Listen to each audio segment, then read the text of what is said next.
히브리서 12장 4절에서 13절까지 말씀, 제가 하나님 말씀을 봉독하겠습니다. 하나님 말씀에 귀를 기울이십시오.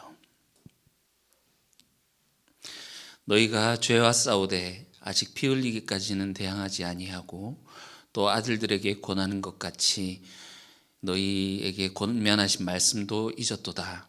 일러스되 내 아들아, 주의 경계하심을 경히 여기지 말며 그에게 꾸지람을 받을 때에 낙심하지 말라. 주께서 그 사랑하는 자를 징계하시고 그가 받아들이시는 아들마다 채찍질하심이라 하였으니 너희가 참음은 징계를 받기 위함이라. 하나님이 아들과 같이 너희를 대우하시나니 어찌 아버지가 징계하지 않는 아들이 있으리요. 징계는 다 받는 것이오늘 너희에게 없으면 사생자요 친아들이 아니니라. 또 우리 육신의 아버지가 우리를 징계하여도 공경하였거든 하물며 모든 영의 아버지께 더욱 복종하여 살려하지 않겠느냐. 그들은 잠시 자기 뜻대로 우리를 징계하였거니와 오직 하나님은 우리의 유익을 위하여 그의 거룩하심에 참여하게 하시느니라. 무릇 징계가 당시에는 즐거워 보이지 않고 슬퍼 보이나 후에 그로 말미암아 연단받은 자들은 의와 평강의 열매를 맺느니라. 그러므로 피곤한 손과 연약한 무릎을 일으켜 세우고 너희 발을 위하여 곧은 길을 만들어 저는 다리로 하여금 어그러지지 않고 고침을 받게 하라. 아멘. 이것은 하나님 말씀입니다. 하나님께서 오늘 이 말씀을 통해서 우리에게 은혜 베풀어 주시기를 원합니다. 자, 4절에 너희가 죄와 싸우되, 자, 우리 지난주에 우리의 신앙의 삶, 그래서 우리 신앙인의 삶은 경주라는 것을 우리 지난주에 보았습니다. 우리가 경주하는데 세상의 경주와 다른 것은 같이 마라톤 하는 사람끼리 경쟁하는 것이 아니라 우리가 싸우는 것은 죄와 싸우는 것이다. 아직 피 흘리기까지는 대항하지 아니하고라고 했는데 아직 목숨을 걸 정도로 이 죄와 싸우는 싸움에 그렇게까지 하지는 않지 않느냐. 약간 이제 다그치는 것 같기도 하고 그렇게 보입니다. 이 히브리서가 쓰여진 시기에 대해서 오늘 다시 한번 좀 보여드리고자 하는데요. 사모님, 보시면 1세기에 기독교 박해가 언제 일어났는지 한눈에 들어오도록 정리를 해봤습니다. 클라우디오 황제 때 49년에 유대인 추방령을 내립니다. 로마에서. 그때 이제 쫓겨났던 사람 중에 브리스길라와 아굴라 아시죠? 이때 여기서 쫓겨나서 고린도에 갔다가 선교 여행 왔던 바울과 만나게 되는 게 이 사건입니다. 이때 유대인만 쫓아낸 것이 아니라 이 당시에 기독교인들도 엄청나게 탄압을 하고 했었습니다만, 제가 이제 색깔을 파란색으로 해놓은 이유가 뒤에 이어지는 박해들은 실제로 순교자들이 나오고 굉장히 강한 박해들을 의미하는데 클라우디오 황제 때는 그렇게 강한 박해는 아니었던 것으로 보입니다. 그래서 이 히브리서가 언제 쓰였느냐, 우리 10장에서 보면 그들이 당했던 전에 당했던 걸 생각하라 하면서 할 때 보면 쫓겨가고 막 억울하게 붙잡혀가고 재물을 약탈당하고 하는데 순교의 내용은 없지 않느냐. 그래서 아마 그 전에 당했던 박해가 이것이지 않을까 생각하는 사람들은 여기 별표 쳐놓은 거 있죠. 초록색 별표. 요쯤에 쓰여지지 않았을까. 그런데 이것이 끝나는 것이 아니라 뒤에 이어지는 박해들이 있습니다. 네로의 박해, 여러분 아시죠? 64년도에 로마시에 불이 화재가 나게 되고 네로는 그것을 그리스도인들에게, 기독교인들에게 누명을 씌워서 기독교인 박해가 시작하게 됩니다. 베드로도 바울도 한 67년에서 68년 사이에 이때 이제 순교한 것으로 보입니다. 그 다음에 이어지는 것이 이제 도미티안 황제의 박해인데 앞에 박해들은 한 해 뭐 이렇게 있다가 이어지는 박해들을 보면 굉장히 오랜 기간 박해가 이루어지는 것을 볼 수 있습니다. 그래서 요 사이쯤 어딘가에서 쓰여졌지 않았을까 히브리서. 왜냐하면 클레멘트라고 하는 사람이 95년도에 클레멘트 이분이 이제 초대 교부 중에 한 분입니다. 책을 쓰는데 히브리서에 나오는 이 내용을 언급한 부분이 있거든요. 그러니까 최소 95년 이전에 쓰였겠죠. 그래서 우리가 읽어보셔서 아시겠지만 이 언제 쓰여졌다, 누가 썼다라는 이 단서를 정확하게 지정할 수가 없어요. 그래서 아마 요 박해들 사이에 쓰여지지 않았을까, 우리는 이렇게 보고 있습니다. 자, 이 표를 딱 보시니 여러분 어떤 생각이 드십니까? 이 당시에 신앙을 가진다는 것, 이 당시에 여러분 전도가 되었을까요? 예수 믿고 하나님 믿겠습니다. 여러분 잘 1세기에만 적어서 그렇지 이 기독교 박해가 10대 기독교 박해, 그 로마로부터 오는 박해가 쭉 이어져서 313년 밀라노 칙령이 있기까지, 콘스탄틴 1세로부터 공표되는 313년 밀라노 칙령이 있기까지 보니까 한 20년, 30년 간격으로 계속 이 박해가 이어집니다. 이 당시에 예수를 믿으면 이런 박해를 당하고 그들이 어떻게 살아왔는지 사람들이 다 보고 알았겠죠. 이 사이에 신앙을 가진다라는 것은, 하나님을 믿는다라는 것은 나의 목숨을 걸고 내가 언제 어떻게 당할지 모르는 상황 가운데 하나님을 믿는다라고 하는 것을 고백하는 것입니다. 여러분 이런 상황 가운데 전도가 되었을까요? 새 가족이 많았을까요?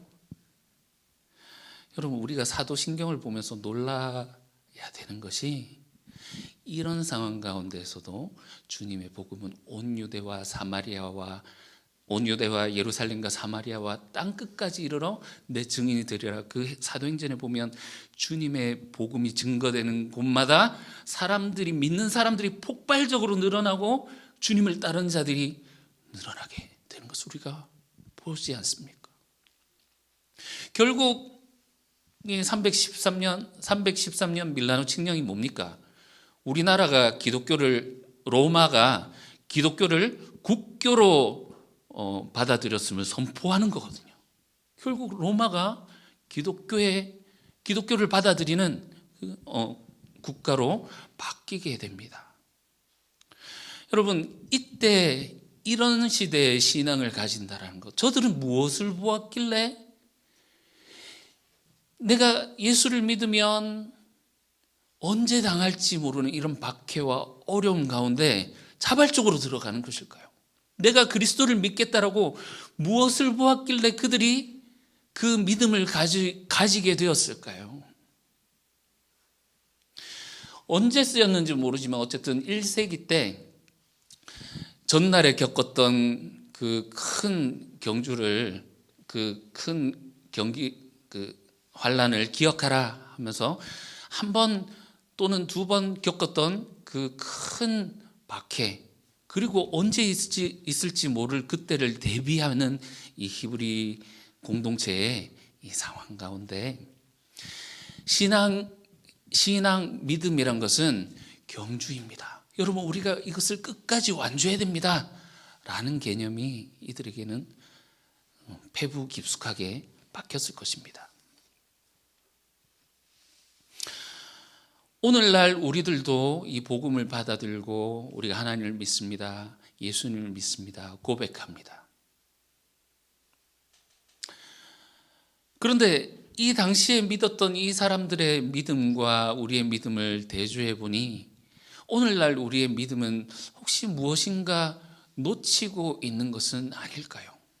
오늘날 그리스도인들의 이 믿음이란 것이 정말 우리가 믿는다라는 것이 성경을 보고 또 교회 전통을 따라서 그 전해져 내려왔던 그 전통을 따라서 예수님의 말씀을 붙들고 믿는 것이겠습니다만, 이 성경을 통해서 우리에게 생생히 보여주는 이들의 믿음, 그러나 오늘날 우리가 믿고 있는 이 믿음과 이것이 좀 차이가 나지는 않습니까?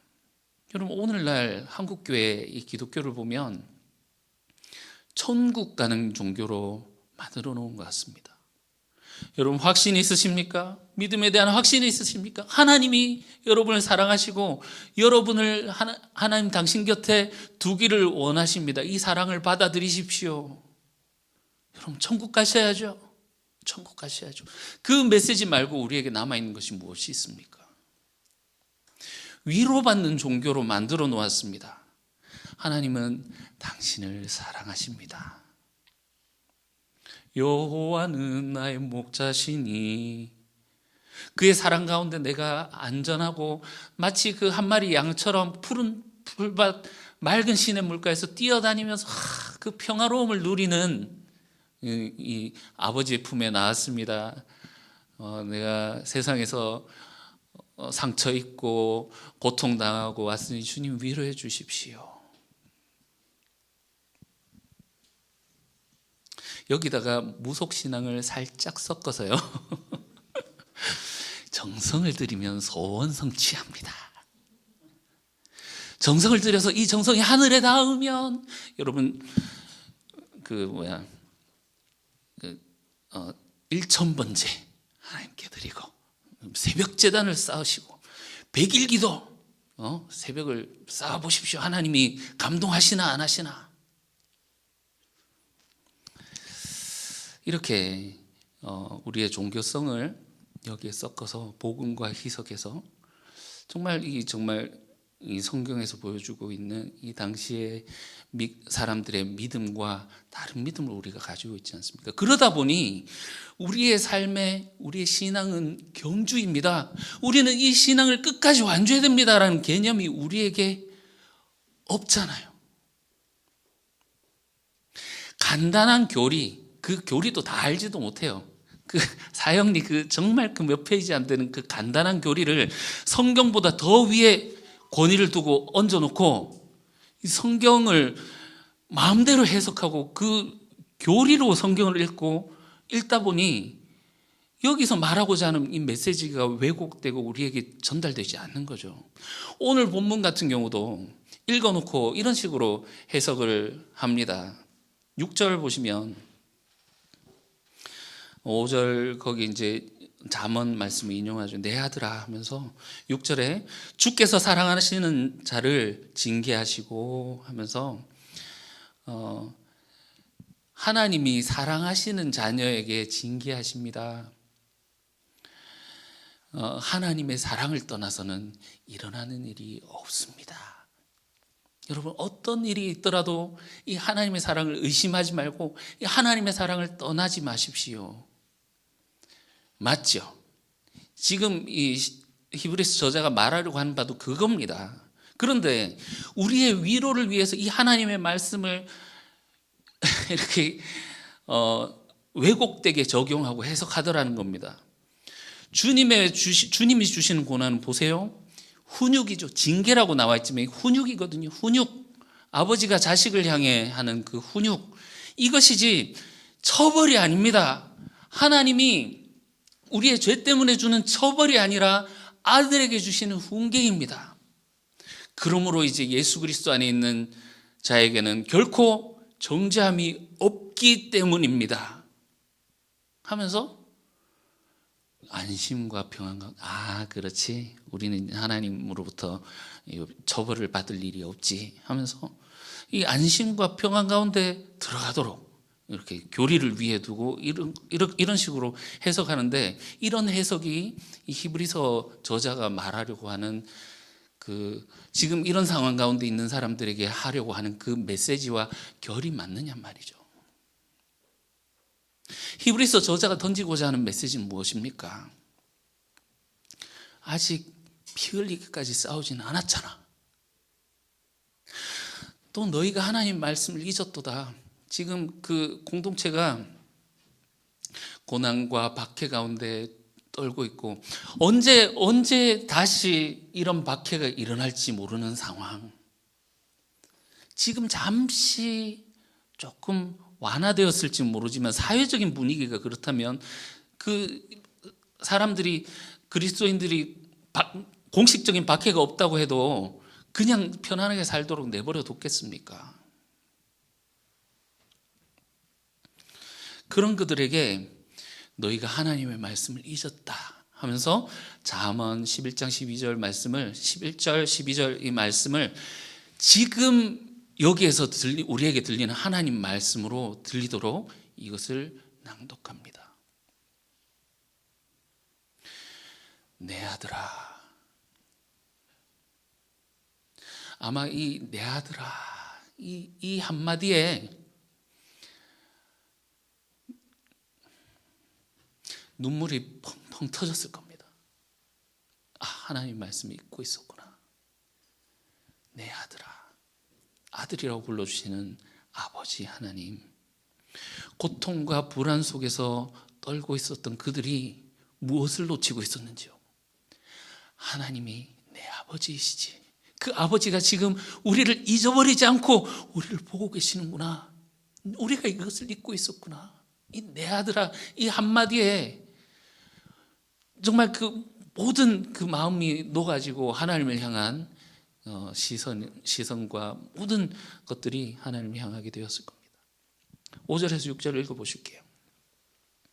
내 아들아, 주의 징계하심을 경히 여기지 말며 그에게 꾸지람을 받을 때 낙심하지 말라.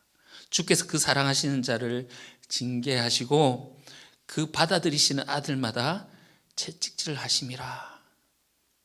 잠언 3장에 나오는 말씀인데요. 이 말씀을 지금 인용해서 하는 이유가 무엇입니까? 낙심하지 말라고, 또 그리고 이 하나님이 사랑하시니 끝까지 이 경주를 완주하라는 것이죠. 완주해라. 끝까지 완주해라. 하나님의 사랑을 떠나서 일어난 일이 없으니 너희는 포기하거나 좌절하지 말고 하나님을 향한 이 신앙을 끝까지 지켜내라. 이 경주를 완주해내라. 이것을 얘기하는 거예요. 7절에 보시면 너희가 참으면 징계를 받기 위함이라 이렇게 나오는데 원어를 보면 견뎌라. 너희가 당하는 이 고통은 하나님의 훈육이다 이렇게 나옵니다. 견뎌라. 하나님의 훈육. 여러분, 아들을 교육시키는 하나님.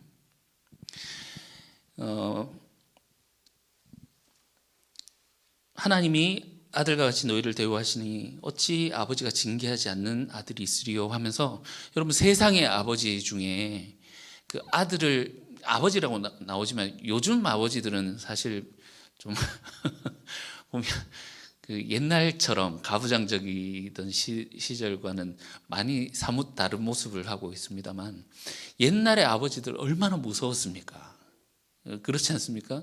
저희 장인어른하고 같이 이제 저기 대전에 이렇게 갔다 올 일이 있었는데 둘이 가면서 얘기를 많이 나눴거든요. 아버지한테 엄청 맞았다고. 그 초등학교 정말 그 자그마할 때 그 막걸리 받으러 면리를 갔다 오고 막 그런 얘기들을 하시더라고요. 그 옛날에 그 정말 그 아버지의 그 무지막지한 그 훈육, 훈계, 그 아버지의 훈육이 이 8절을 보시면 징계는 다 받는 것이잖아. 아버지로부터 받는 것이잖아. 그 이 육신의 아버지와 하나님 아버지를 대비하면서 이 하나님이 아들과 같이 너희에게 이 훈육이 없으면, 징계라고 나오지만 훈육이죠. 훈육이 없으면 사생자요. 예. 그 부모 애미도 없는 놈 막 이렇게 욕하곤 하지 않습니까? 그러면 부모가 없는 아이, 그 고아로 있는 아이가 누구에게 이런 훈육을 받습니까? 부모가 있기 때문에 받는 거잖아요.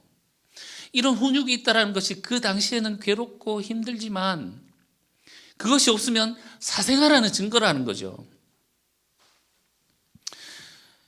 9절, 우리 육신의 아버지가 너희를 징계하여도 공경하였거든.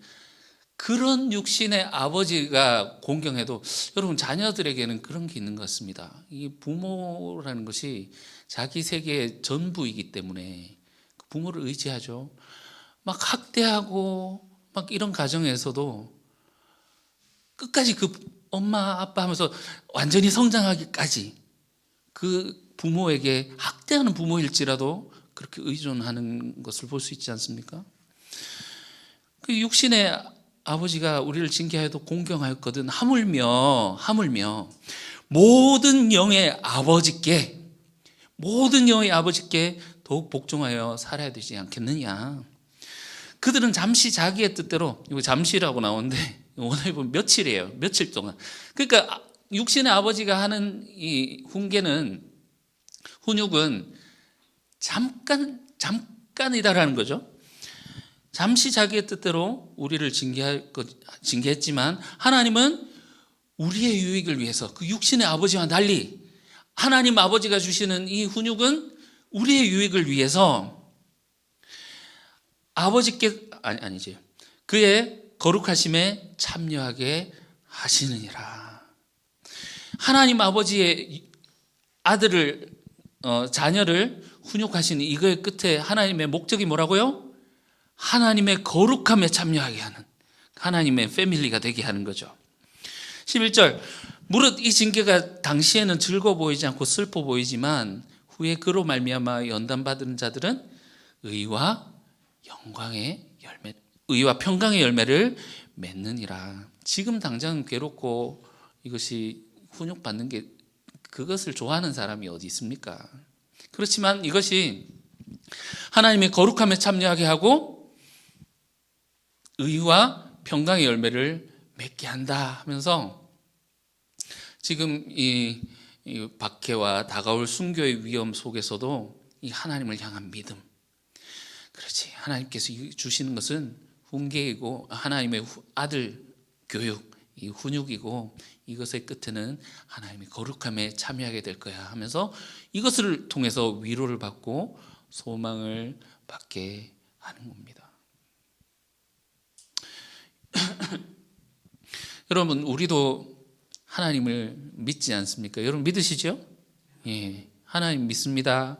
그리고 하면서 우리가 말씀을 읽어왔지만 얼마나 우리가 이 성경의 메시지와 관계없이 읽어왔는지 여러분 테스트를 하나 해보겠습니다. 어떤 사람이 더 부러우십니까? 첫 번째 사람, 야, 하나님 믿고 수백억 부자가 됐다더라. 야, 하나님 잘 믿고 잘 섬기고 새벽기도 나오고 헌금 11조 하고 했더니 하나님 아파트 주셨어.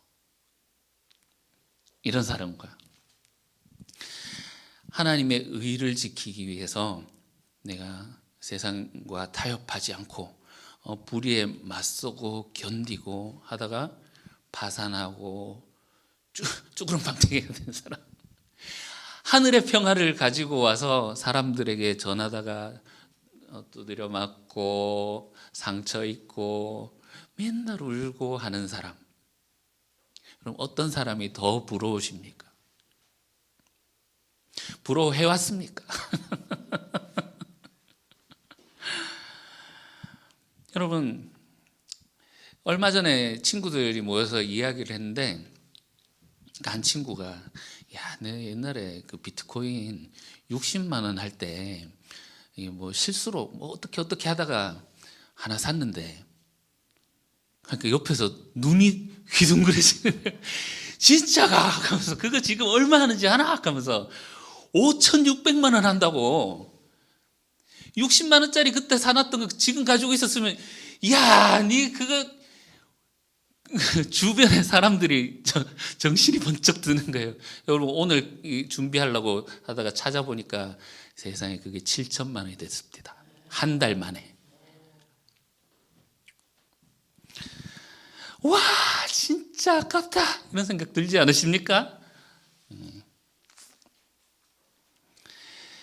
그런데 니 그거 왜 팔았노 하는 그 애달품, 안타까움은 우리에게 있는데 왜 우리에게 의와 평강의 열매를 맺어야 돼 하는 그 애달품이 왜 우리에게 없냔 말이죠. 이 시대 사람들이 이것을 바라보며 이 죽음의 위기를 겪어냈던 이 사람들이 그 소망을 바라보면서 그렇지, 이것이 믿음이지 하면서 이것이 이들에게 큰 것이기 때문에 목숨을 걸어놓고 믿었던 거잖아요. 왜 우리에게는 이런 애달품이 없느냐 말이죠. 예수 믿고 하나님이 아파트 주시고 직장에서 승진하게 하시고 아들 서울대 갔더래. 아이고 부럽다. 왜 하나님 내한테 그거 안 주시노? 우리야만 받을 수 있노? 이렇게 하지. 예수님 닮은 성품으로 품어주고 안아주고 하다가 오해받고 여러분 고통당하는 사람 보면서 정말 부럽다 이런 생각 가져본 적이 있으십니까? 여러분 생각해 보세요. 주변에서 정말 좋은 성품 가지고 막 품어주는 사람도 보살이다 이렇게 얘기하잖아요. 야, 자 보살이대 하는데 자 예수대 이런 말은 못 들어보셨죠? 여러분 시사하는 바가 있지 않습니까? 우리가 예수님을 바라보고 예수님 닮기를 원합니다 하는데 야, 자 진짜 예수처럼 살더라. 삶을 보니까 예수더라. 좀 오늘날 그리스도인에게서 이것을 찾아볼 수 있습니까? 여러분 아버지의 훈육이라고 했습니다. 오늘 이 본문에서 말하고자 하는 포인트는 아버지의 훈육입니다. 이것이 이런 예를 들어보면 좋을 것 같네요.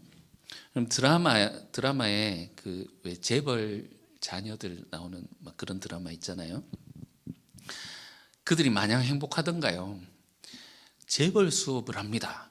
그들의 아버지가 회장님이 야 너는 내 아들로 태어났으니까 아빠가 다 책임질 테니까 마음대로 누려 이렇게만 합니까? 아니면 어렸을 때부터 혹독하게 훈련을 시킵니까? 왜요? 그 자리를 지키는 게 쉬운 일이 아니거든요. 밑에서 그 사람들을 끄집어 내리려고 얼마나 많이 합니까? 그러니까 어렸을 때부터 공부도 그렇게 시키고 막 그 형제들끼리 막 경쟁도 시키고 하면서 어렸을 때부터 그 말단부터 이렇게 막 물론 승진이야 빠르겠지만 뭐 요즘 애들 말로 힘숨찐 뭐 이렇게 힘을 숨긴 찐따 얘기하면서 나 사실 회장님 아들인데 이렇게 말단 사원으로 들어와 가지고 아무것도 모른 척 막 이렇게 이런 뭐 드라마들 있지 않습니까? 거기서 김 부장한테 그 사람이 당했다고 여러분 그 재벌 아들 자녀가 그 과정을 힘들어합니까? 아니면 이것을 힘들어 하겠습니까? 그것을 그 과정을 고난으로 여기던가요? 아닌 이유가 무엇입니까? 조금만 있으면 김 부장 나한테 이렇게 했어. 왜냐하면 그 그룹이 자기게 될 거거든요. 조금만 있으면. 그러니까 참으면서 그 재벌 수업을 받아낼 수 있는 거지 않습니까? 여러분 하나님 아버지의 훈육이라는 것이 천국 백성 하나님의 아들을 만들기 위한 그 하나님의 수업이라는 것을 우리가 보아야 됩니다. 9절에서 우리 아까 보셨잖아요. 하물며 모든 영의 아버지께서 주시는 이 훈육, 그래서 우리가 거룩함에 참여한다라고 하는데 여러분 이것이 얼마나 놀라운 일인지 여러분 재벌의 자녀로 태어나지 않아서 뭐 그들 고충이나 이런 것은 뭐 알지 못하겠습니다만 그런 생각을 한 번씩 해본 적이 있지 않습니까? 내가 네 진짜 아버지다 하면서 그 재벌 그 회장님이 오셔가지고 이렇게 리무진 태우고 가고 그죠? 그런데 우리 아버지가 진짜 아버지가 하나님 아버지시고 하나님 아버지가 자녀를 불러서 그냥 받아들여 주신 것이 처음에 구원입니다만 그 구원 끝에 마지막에 오실 때까지 그 아들을 훈련시키고 훈육하시는데 하나님 나라에 들어오기 위한 천국 백성, 하나님 자녀가 되기 위한 그 훈련을 하신다는 사실을 우리가 잊어서는 안 되겠습니다. 거룩함에 참여하게 한다라는 것이 여러분 하나님의 백성이 되는 겁니다. 하나님과 가족이 되는 거예요. 그러면 이 훈육을 받아들여서 그 목적이 어떻게 돼야 되겠습니까? 왕의 자녀로서, 왕의 아들, 딸로서 그 기품과 그 우아함과 영광스러운 그 모습을 갖춰야 되지 않겠습니까? 여러분, 하나님은 어떤 왕이라고 우리가 보아왔습니까? 여러분, 하나님은 어떤 분입니까? 1장 9절 가보실게요. 히브리서 1장 9절.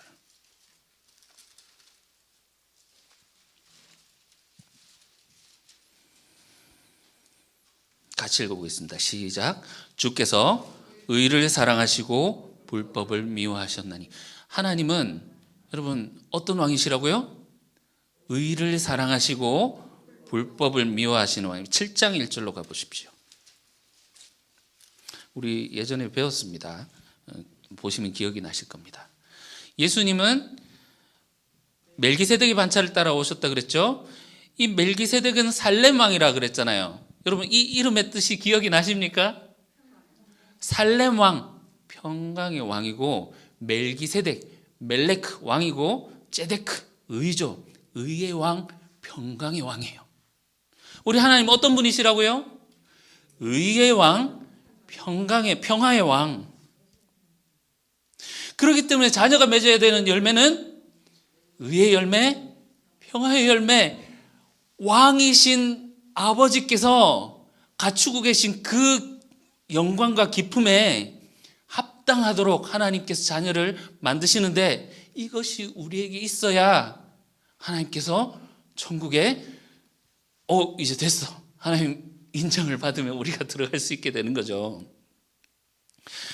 여러분, 오늘날 우리 그리스도인들에게 이 의와 평화의 열매가 왜 이렇게 매력이 없는 것이 되어 있습니까? 여러분, 하나님 잘 섬기면 하나님이 돈 주십니다. 돈의 열매를 주십니다. 머리 되게 하시고 꼴이 되지 않게 하십니다. 아멘 하고 환장하죠. 그런데 의와 평화의 열매를 맺게 하기 위해서 하나님이 여러분들을 훈육하십니다 하면 그거 뭔데? 이러고 있지 않습니까?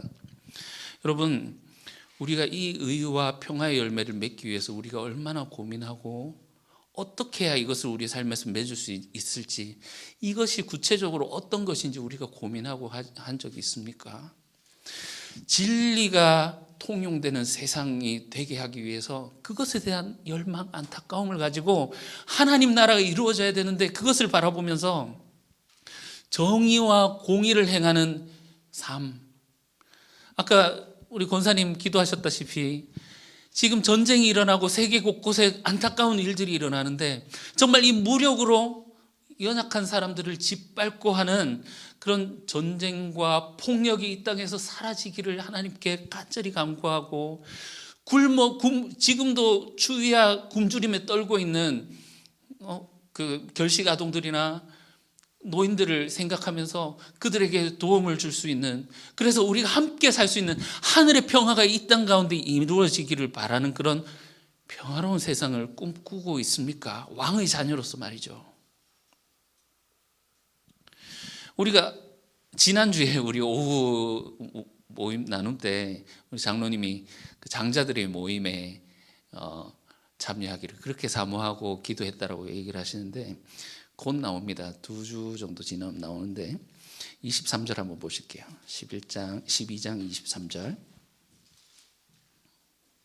자, 22절 보시면, 자, 지금 이 훈육을 하나님의 아들 교육, 아들 수업을 하고 있는 너희가 지금은 힘들고 고달프지만, 그러나 우리는 하나님의 시온산과 하나님의 살아계신 도성인 하늘의 예루살렘과 여기 우리가 도달했지 않느냐 하면서 얘기를 하는데요, 하늘에 기록된 장자들의 모임과 이렇게 나오죠. 장자들의 모임 나옵니다. 교회와 만민의 심판자이신 하나님과 우리가 하나님의 영역이 지금 들어와 있지 않느냐고 이렇게 하는데 여러분 이 장자들의 모임이 어디서 나온 건지 압니까? 우리 다음 주에 보시겠습니다만 그 야곱의 형 에서죠. 에서가 팥죽 한 그릇의 장자를 팔아버렸잖아요. 결국 그가 어떻게 됐습니까? 다음 주에 경고를 보게 될 겁니다만 이 장자는 상속권을 얘기를 하는 겁니다. 하나님의 아들로 상속을 받는 상속권. 이 상속권을 팥죽 한 그릇 먹는 것과 엿바꿔 먹은 에서가 이 모임에 들어갈 수 있느냐 하면서 나온 게 이 장자의 모임이에요. 여러분 우리는 이 장자권을 이미 받았습니다. 교회에서 이 특별한 사람들 막 전도왕 막 헌금왕 이런 사람들이 장자하고 이렇게 하는 게 아니라 여러분 우리는 모두 다 이 장자권을 받았어요. 하나님의 천국을 상속할 수 있는 상속권을 받았다고요. 우리가 이 하나님의 훈육을 잘 받아 견디고 끝까지 경주를 완주할 때 우리는 이 장자들의 모임에 들어가게 될 것입니다.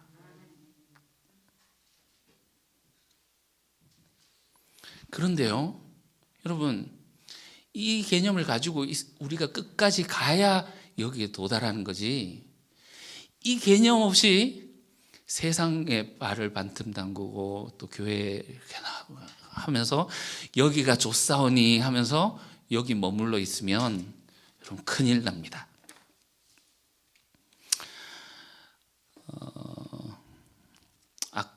히브리서 공동체의 상황이 이런 상황이라고 말씀드렸습니다. 여러분 정말 놀랍죠? 이런 시대적인 상황 가운데에서도 믿는 자들이 그렇게 늘어나다니요. 죽이고 해도 믿는 사람들이 더 늘어나고 하는 이유가 무엇입니까? 여러분 우리 기독교는 순교자의 피 위에서 꽃피어진 종교입니다. 그들이 죽은 자 가운데서 살리시는 하나님을 믿고 담대하게 죽는 그 믿음을 보며 사람들이 저기 진짜구나.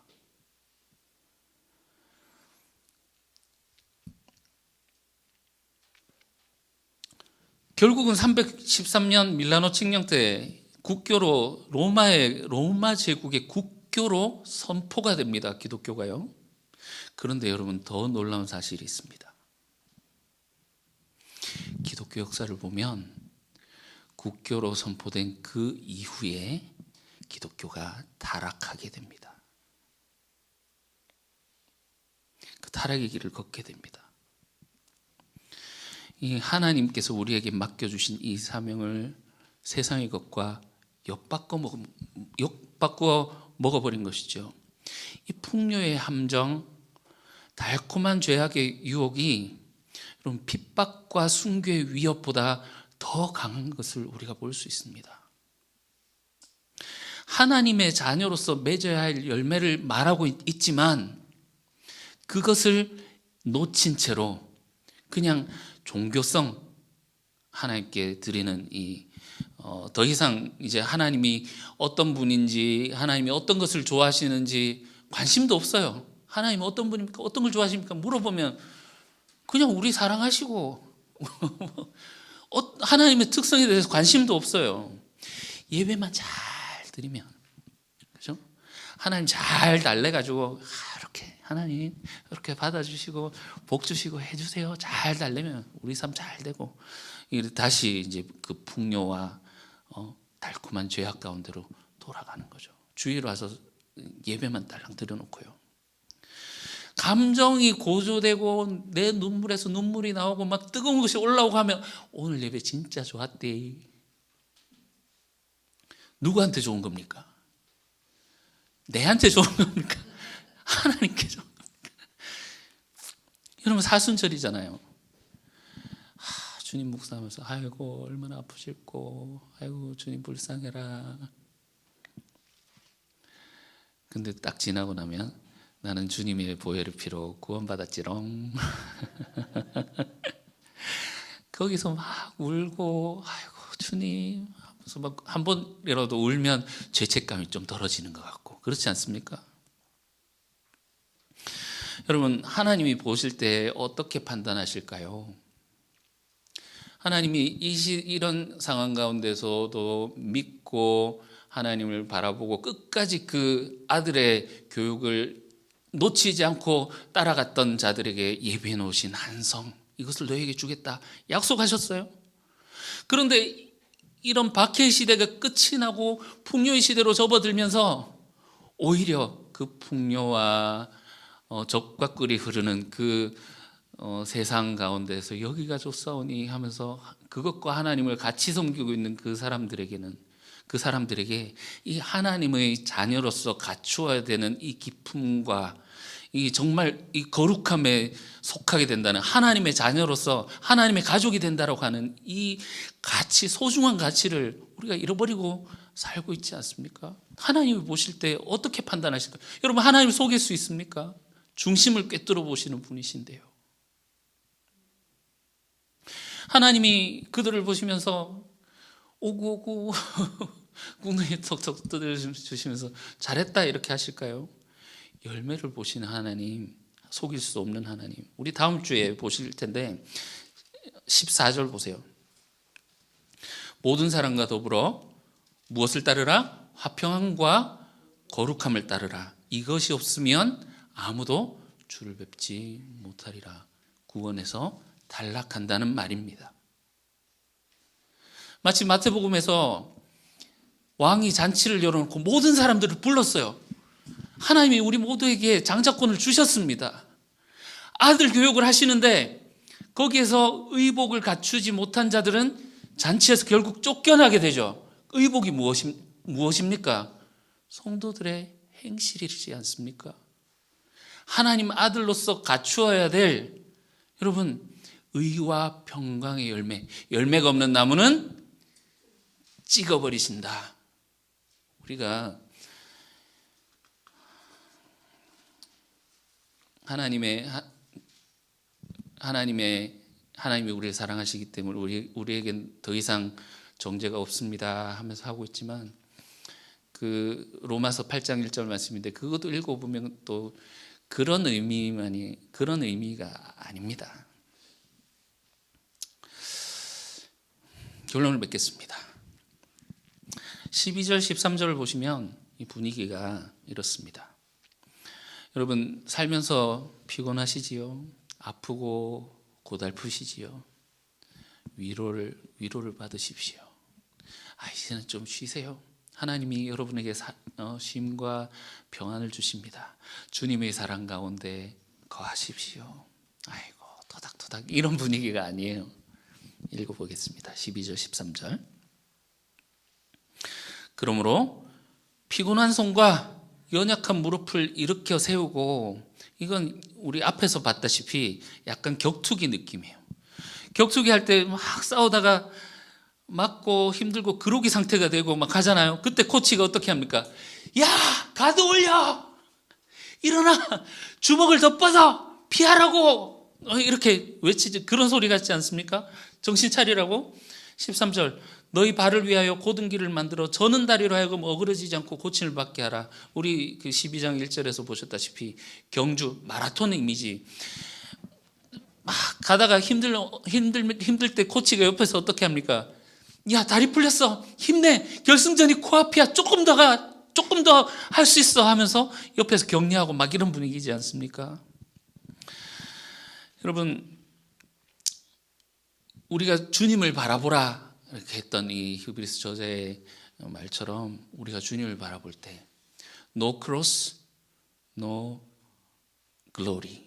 그죠? 이 십자가가 없이는 영광이 없다라는 겁니다. 하나님이 우리를 아들로 부르셨는데 이 아들이 가셨던 길을 보십시오. 지난주에 우리가 예수를 바라보라 그랬잖아요. 여러분, 우리가 이제 이거 끝나고 이 찬양을 부르실 텐데, 영광의 길 걷기 전에 갈보리 길을 걸어라. 여러분, 요즘 찬양에 참 이런 가사들을 찾아보기가 너무나도 어려운 이유가 무엇입니까? 물론 잘 안 들어서 그런 것도 있겠지만, 요즘 찬양의 특징, 은혜, 하나님의 은혜, 모든 것이 은혜입니다. 춤추고 찬양하고 주님의 이름을 높입시다. 근데 영광의 길 너 걷기 전에 갈보리 길 걸어라 싫어하거든요. 그러나 오늘 하나님께서 우리에게 말씀하십니다. 내 아들아, 내 딸아, 그리고 당신의 거룩함에 도저히 참여할 수 없는 우리들을 그 거룩함에 참여할 수 있는 권한을 주시고 장자권을 주시고 그 장자의 맛가진 모습을 갖추도록 우리를 훈육하십니다. 이 훈육을 아버지의 훈육임을 받아들이고 우리가 이 땅 가운데서 의와 평화의 열매를 맺기를 노력하고 주님을 따라갈 때 그 길의 끝에 하나님께서 우리를 이 장자의 모임 가운데 참여하게 하실 것입니다. 여러분, 우리가 예수님을 닮은 그런 왕의 품격을 갖춘 우리 공동체가 될 수 있으면 좋겠습니다. 우리 서로를 볼 때 당신 안에서 예수님이 보입니다, 이런 소리를 듣는 것을 목표로, 정말 이 고귀한 가치를 목표로 품고 살아가는 저와 여러분들 되시기를 주님의 이름으로 축원합니다. 기도하겠습니다.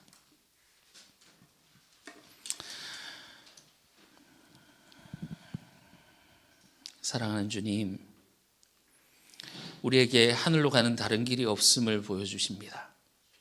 하나님께서 우리를 아들로 불러주시고 우리를 그 길로 초대하십니다. 그러나 그 초대에서 그치는 것이 아니라 우리를 또한 하나님의 자녀로 만드시기 위해서 우리를 훈육하시는 아버지라는 것을 우리에게 말씀하시니 감사합니다. 우리의 삶 속에서 고난과 어려움이 닥칠지라도 주님의 그 훈육을 잘 견뎌내어 마침내 주님을 만날 그날까지 우리가 그것을 끝까지 이겨내어 경주에 완주하는 저희들 될 수 있도록 축복하여 주시옵소서. 우리의 지친 손과 두 발 가운데 더욱더 강한 힘을 더하여 주시옵소서. 예수님 이름으로 기도합니다. 아멘.